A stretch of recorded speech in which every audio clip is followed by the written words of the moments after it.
नमस्कार, news capital express में आपका स्वागत है। बुलेटिन की शुरुआत करते हैं खास खबरों के साथ। भोपाल जिले के बैरसिया थाना क्षेत्र में कल शाम एक नाबालिग बच्चे के अपहरण होने से मची खलबली। बच्ची को उसी के मोहल्ले में किराए से रहने वाला एक युवक, जिसने कि बच्ची को हाथ पकड़कर अपने घर से खींच लिया और उसे बेहोशी का इंजेक्शन लगाया और उसके बाद बच्ची को करंट भी लगाया और बच्ची को अपने मामा के लड़के के साथ बोरे में भरकर दूसरे स्थान पर ले गया, जहां उसे बच्ची के हाथ पैर तो खोल दिए, लेकिन बच्ची को काफी चोटें आई हैं। बताया जा रहा है कि आरोपी ने बच्ची के साथ मारपीट भी की है। पुलिस ने सुबह 3 बजे बच्ची को आरोपियों ने जहां छुपा के रखा था वहां से बरामद कर लिया है। प्रारंभिक पूछताछ में आरोपियों ने बताया है कि उनके ऊपर कर्जा हो गया था और उस कर्जे को चुकाने के लिए उन्होंने बच्ची का अपहरण कर उसे बेचने का प्लान बनाया। नाबालिग बच्ची का मामला था। पुलिस ने तत्काल बच्ची की एक्टिविटीज के आधार पर और क्षेत्र में लगे सीसीटीवी कैमरे को खंगाल और शक के आधार पर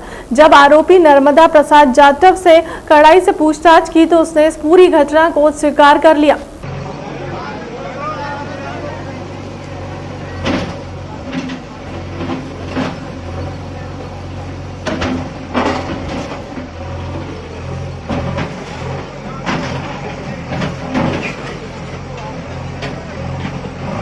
कल 8 तारीख को शाम के 6-6:30 बजे के आसपास एक नाबालिग 12 साल की बच्ची के गुम होने की सूचना मिली थी।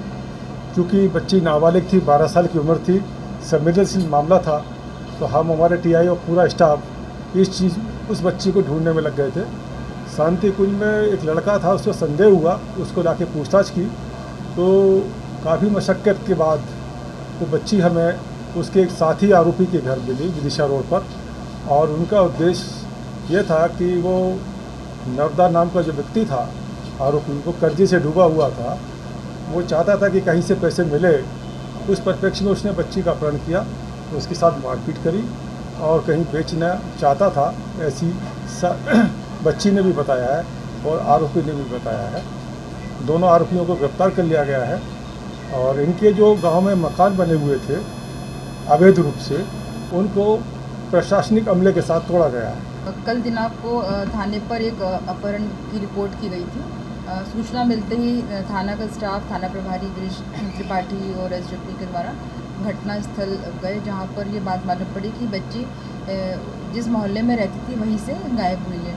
और इसके आधार पर उन्होंने एक व्यक्ति पर संदेह किया, मोहल्ले के लोगों ने किस व्यक्ति पर हमें संदेह है, तो उससे पूछताछ की गई और पूछताछ के बाद में उसने स्वीकार किया कि उसने उस बच्ची को जब उसके घर के सामने से निकल रही थी उसको खींच के अंदर किया था और उसके हाथ पैर बांध के बोरी में बंद करके उसको अपने साथी के मकान, जो उसके घर से करीब 1 किलोमीटर दूर था, वहाँ लेकर गया और वहाँ पर उन्होंने उसको रखा। वहाँ पर बच्ची ने जो चिल्लाया तो उसने करंट लगाया और मारपीट की। और उसकी निशानदेही पर जब वहाँ पहुँचे तो बच्ची वहाँ पर मिली है और बच्ची ने बताया कि उन्होंने मुझे मारपीट की, करंट लगाया है और इस आधार पर बच्ची को यहाँ दस्तयाब करके लेकर आए हैं। बच्ची अभी सुरक्षित है। कितने आरोपी थे मैम? इसमें 2 आरोपी थे। तो ये घटना को पहले से रेकी करके अंजाम दिया गया था या एकाएक किया गया था? उनका जो उनसे पूछताछ में उन्होंने बताया कि ये मालूम था कि बच्ची यहाँ से निकलती है, पार्क जाती है और वो उसको उन्होंने जानबूझ करके, जान करके उसके साथ ये घटना की। लगभग क्या उद्देश्य था इनका, क्या करना चाहते थे? जैसी बातचीत हुई है उसमें बच्चे कहना है कि ये मुझे कह रहे थे कि इसको बेच देंगे कहीं पर। लड़की किस अवस्था में पाई गई जब आप बरामद करी लड़की को? जब लड़की को बरामद किया तो घर में थी, उसके उन्होंने हाथ खोल दिए थे, परंतु वो घायल अवस्था में थी। अभी तक आरोपियों क्या कार्रवाई? अभी आरोपी गिरफ्तार कर लिया गया है आरोपियों को।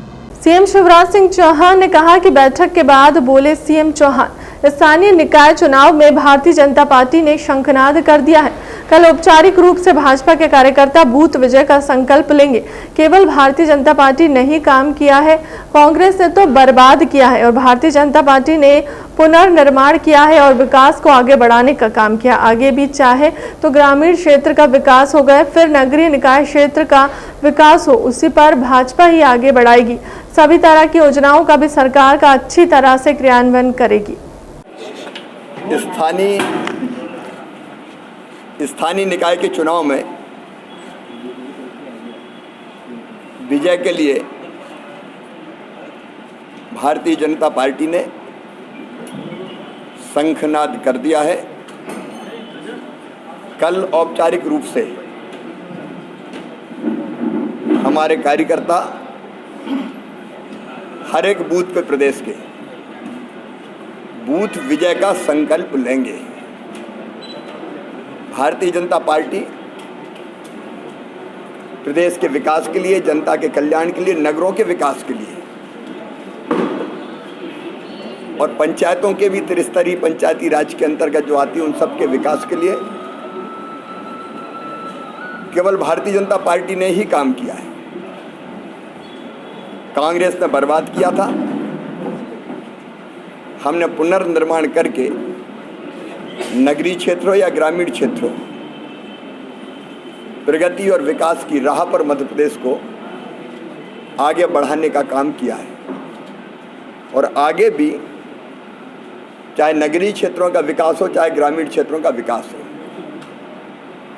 श्रद्धेय प्रधानमंत्री नरेंद्र मोदी जी की योजनाएं केंद्र सरकार की और हमारी राज्य सरकार की योजनाएं वो ही विकास करेंगी और उसी से जनता के कल्याण का काम संभव होगा। और इसलिए कल 10 तारीख को 10 जून को भारतीय जनता पार्टी के कार्यकर्ता हर बूथ पर विजय का संकल्प लेंगे। प्रदेश के विकास के लिए, नगरों के विकास के लिए, ग्रामीण क्षेत्रों के विकास के लिए, जनता के कल्याण के लिए हम भारतीय जनता पार्टी की विजय का संकल्प लेंगे। बूथ समिति, पेज प्रमुख, पन्ना समिति, ये कार्यकर्ता हर बूथ पे इकट्ठे होंगे और वहाँ बूथ विजय का संकल्प भी लेंगे और उसके बाद संपर्क करने भी शंखनाद के साथ निकल पड़ेंगे। हम परिवार संपर्क भी करेंगे, हितग्राहियों से भी संपर्क करेंगे और बूथ विजय संकल्प के इस काम में, इस अभियान में हर एक कार्यकर्ता भाग लेगा। मैं स्वयं भी एक बूथ पे जाऊंगा भोपाल में और वहाँ बूथ की पूरी बैठक करूंगा, बूथ की जीत की रणनीति बनाएंगे और बूथ विजय का संकल्प लेकर संपर्क करने निकलेंगे। तो कल से हमारा अभियान प्रारंभ हो रहा है। बीजेपी प्रदेश अध्यक्ष बीडी शर्मा ने कहा कि वैसे तो यह एक रूटीन बैठक है। कल 10 तारीख को बीजेपी का जो अभियान है वह विजय संकल्प अभियान मध्य प्रदेश के सभी नगरीय निकाय और ग्रामीण निकाय के बूथों पर पार्टी के सभी कार्यकर्ता बूथों में जाएंगे। 51% का जो संकल्प लिया है उस संकल्प को किसी भी तरह से भाजपा के कार्यकर्ता पूरा करेंगे। कल एक अलग ही वातावरण होगा जब भाजपा के सभी कार्यकर्ता बूथों में होंगे। बूथ के त्रिदेव से लेकर बूथ समिति इस पूरे अभियान में जुटी हुई है। ये कांग्रेस का कैरेक्टर रहा है, फूट डालो राज्य करो। जाति पर, धर्म पर कौन कौन से भेद पैदा किए जा सकते हैं ये उनके खून में है, इसलिए उनको केवल यही दिखता है। भारतीय जनता पार्टी विकास के मुद्दे पर माननीय मुख्यमंत्री जी ने आपको कहा होगा कि हम ये जो चुनाव लड़ रहे हैं ये विकास के मुद्दे पर है। जो 2003 के पहले का मध्य प्रदेश था, जो दुरावस्था के दौर का मध्य प्रदेश था, दिग्विजय सिंह के नेतृत्व में मिस्टर बंटाढार थे, 15 महीने मिस्टर बंटाढार 2 आ गए। तो इस मध्य प्रदेश को जिस स्थिति में लेकर के गए, हमारा मुद्दा चुनाव में विकास का मुद्दा है, गरीब कल्याण का मुद्दा है।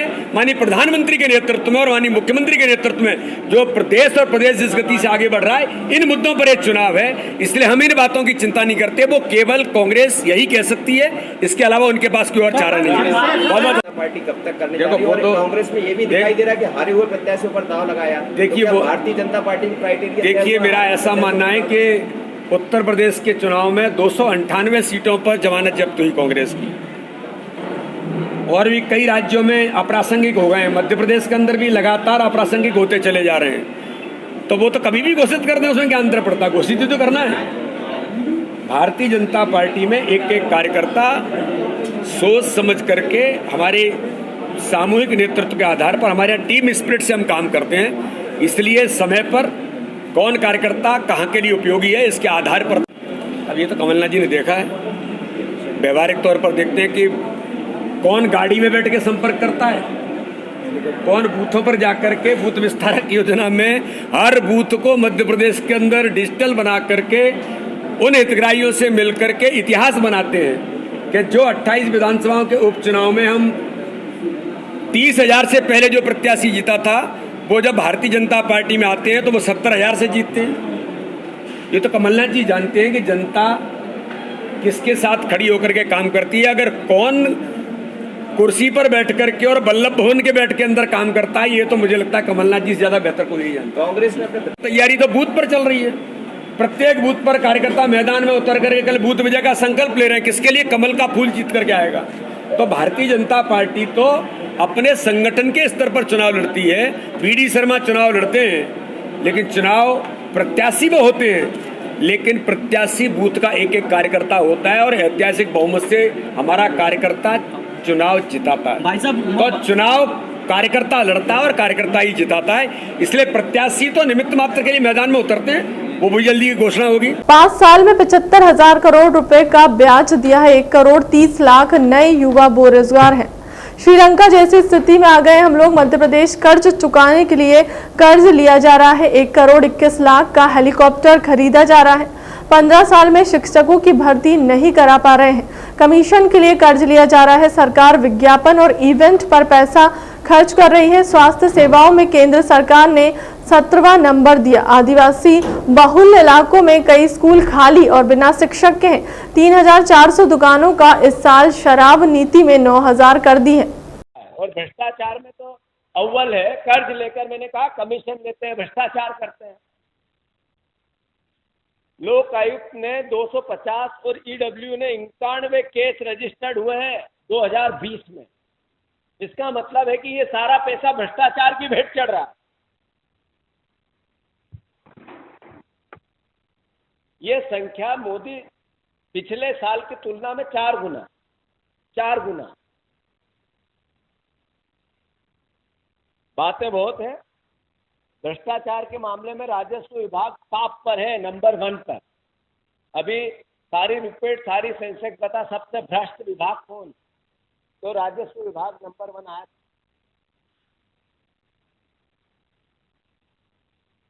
कहने का अर्थ ये है कि जिस सरकार ने इतना कर्ज लिया, वो सवाल न पूछो इसके लिए नशेड़ी बने मेरा प्रदेश, मेरे परिवार के बच्चे, मेरे परिवार के युवा। शिवराज सिंह चौहान ने जहां 3400 दुकानें प्रदेश में थी इस साल की अपनी शराब नीति में, उन्हीं दुकानों को लगभग 9,000 कर दिया। 9,000 दुकानें। और 9,000 दुकान के बाद उन्होंने कहा अभियान चलाएंगे कर्ज लेकर कि कैसा नशा मुक्त अभियान, नशे से बचे मेरे बच्चे। ये शिवराज सिंह जी के बयान थे। शिवराज जी ने जितना भ्रष्टाचार शराब के ठेकेदारों से करना चाहिए उनकी सरकार ने वो किया। पैसे लिए, लंबे लंबे पैसे लिए। उमा भारती को उसका हिस्सा नहीं मिला। उमा जी को उसका हिस्सा नहीं मिला। जब मन होती है बातें होती है। नशे से मुक्त करना है प्रदेश, अन्यथा मेरा हिस्सा दो नहीं तो फिर चली जाऊंगी। क्या मैसेज है। एक पूर्व मुख्यमंत्री साध्वी अपने बयान और वचन के लिए कई बार उन्होंने एक नया आयाम देश और प्रदेश को दिया। उन्होंने कहा इस बार मैं चुनाव नहीं लड़ूंगी, त्याग किया। वो रोज हर हफ्ते 2 हफ्ते में एक दिन आती है, शराब की दुकान पर पत्थर मार देती। फिर शिवराज जी उनसे मिलते हैं और चुप हो जाती है। फिर दूसरी बार ट्वीट करती है, फिर कुछ न कुछ हरकत करती है, फिर कुछ होता है, फिर घर में चली जाती है, फिर आती है। कहीं पंजाब जैसा नहीं हो जाए मेरा प्रदेश। इसका मतलब है शिवराज सिंह जी नशेड़ी कर रहे हो आप उमा भारती के लिए। हम तो कह ही रहे हैं, पर उमा जी ने भी कहा।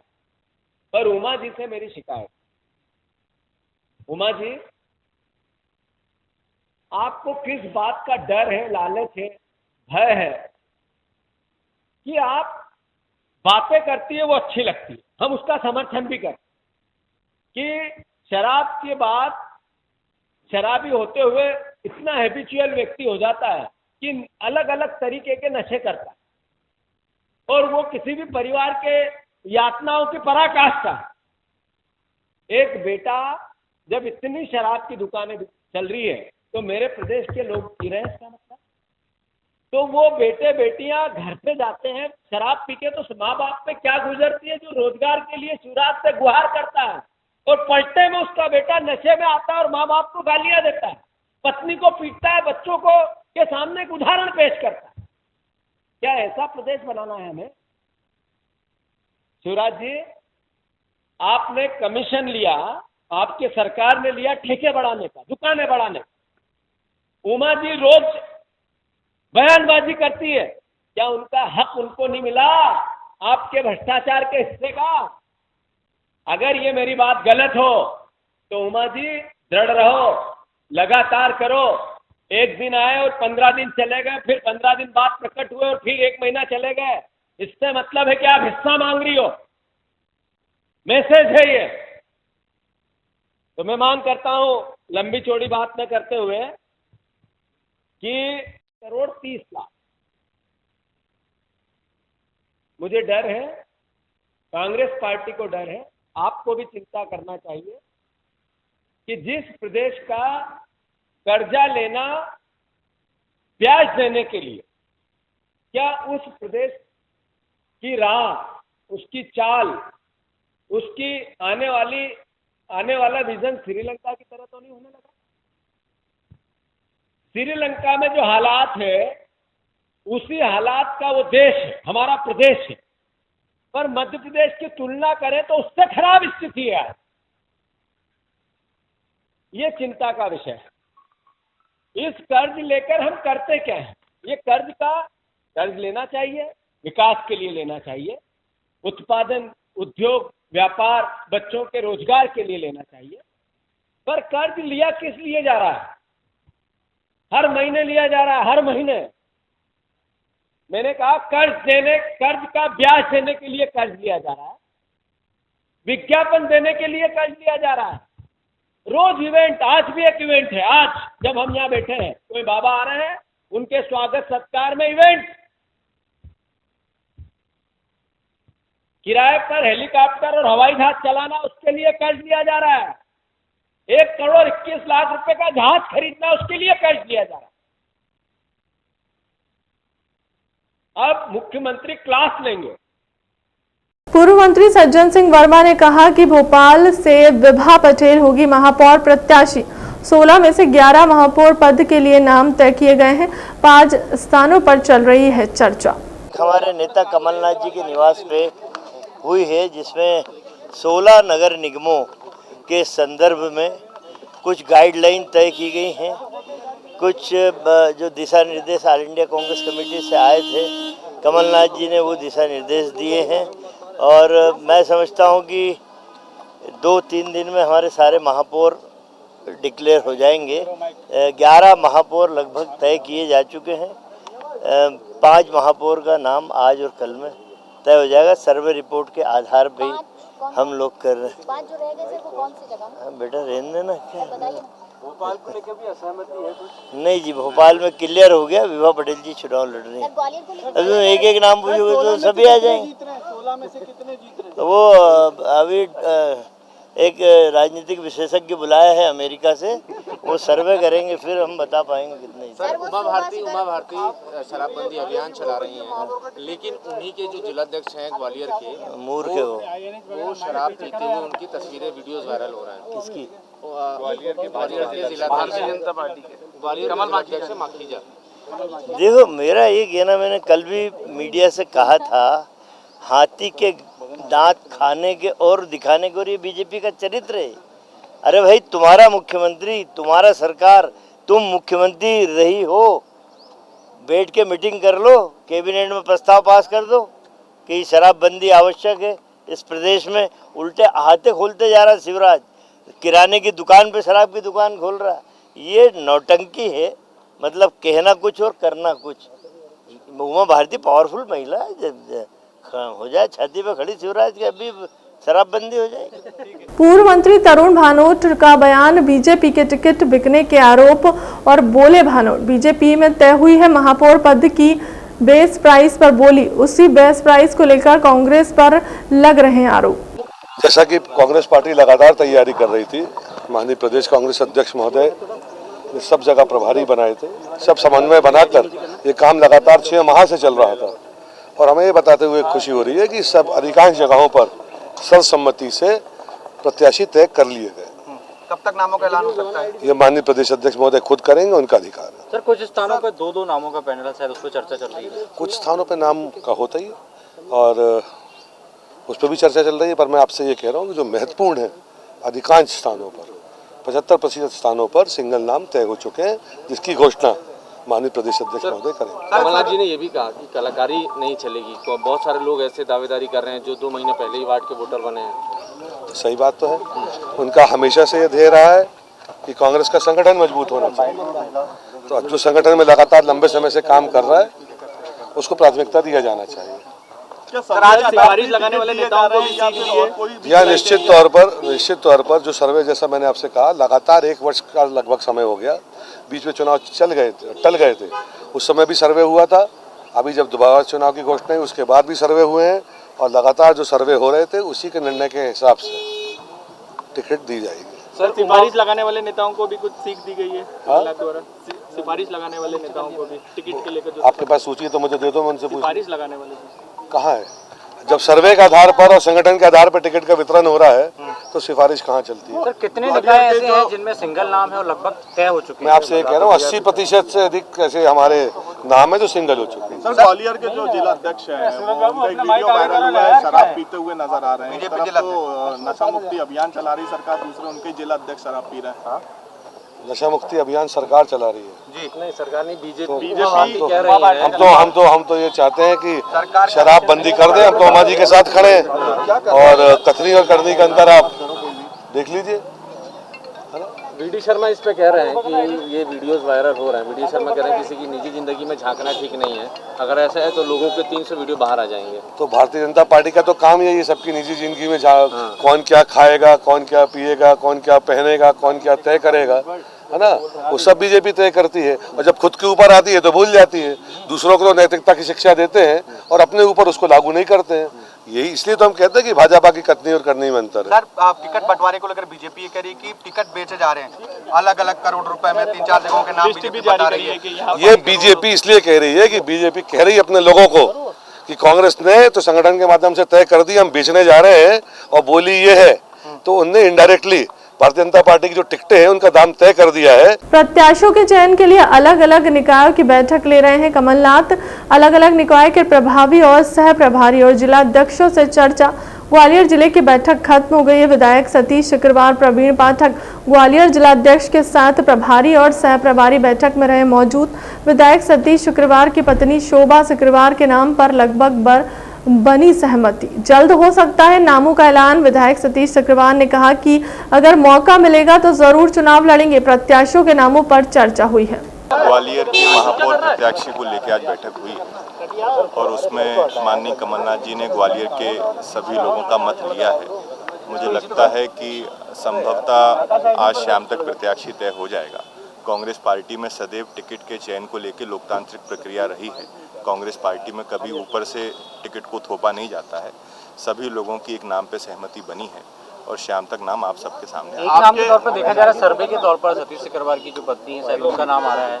इसकी अधिकृत घोषणा जो भी प्रत्याशी का नाम है माननीय कमलनाथ जी। आप भी लगे थे टिकट के लिए?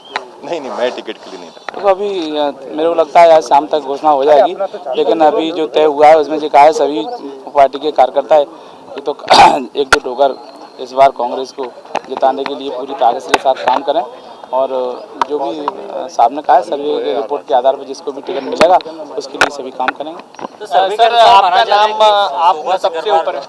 अब मुझे इसकी जानकारी नहीं है, लेकिन अब जो भी होगा वो सब सामने आएगा। आप अगर मिलेगा टिकट लड़ने के लिए? हाँ, अगर पार्टी जो आदेश करेगी उसका पालन करेंगे।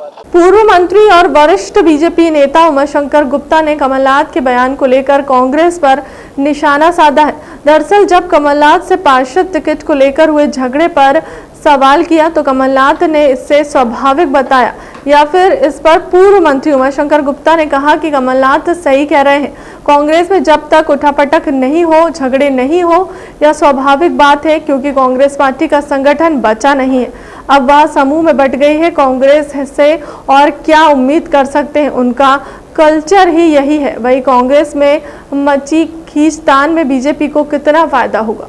कांग्रेस से और क्या उम्मीद करेंगे आप? कांग्रेस का कल्चर ही है, इसलिए ठीक कमलनाथ जी ठीक कह रहे हैं, ये तो सब स्वाभाविक बात है। और जब तक उठा पटक नहीं हो, उनके यहाँ झगड़े नहीं हो, कारण क्या है, कांग्रेस कोई पार्टी नहीं बची, कोई संगठन नहीं, व्यक्तियों का एक समूह है, अलग अलग व्यक्तियों का, और अपने स्वार्थों के लिए इसी प्रकार झगड़ते रहते हैं। जनता और जनता की समस्या से कोई लेना देना कांग्रेस का है नहीं। बयान से ऐसा लग रहा है कमलनाथ भी किनारा कर रहे हैं लड़ाइयों से। अब वो करें, किनारा करें, अंडर रहें, ये तो उनका मामला है, वो देखें। आपको कोई फायदा दिख रहा है लड़ाई में? नहीं, हमें उनके झगड़े से कोई फायदा नहीं है। हम हमारे बल पर चुनाव लड़ते हैं। जनता की जो सेवा की, विकास के काम की और गरीबों के कल्याण के काम हमारी केंद्र की और प्रदेश की सरकार ने किया है। और पिछले जब हमारे महापौर और नगरीय निकाय में हमारे अध्यक्ष थे, उसमें शहर की भी जो सेवा की और उनकी दशा बदली, उसके आधार पर हम जनता का आशीर्वाद प्राप्त करेंगे। फिलहाल के लिए अब तक की खबरों में इतना ही। देश दुनिया की तमाम बड़ी खबरों के लिए बने रहे हमारे चैनल के साथ। नमस्कार।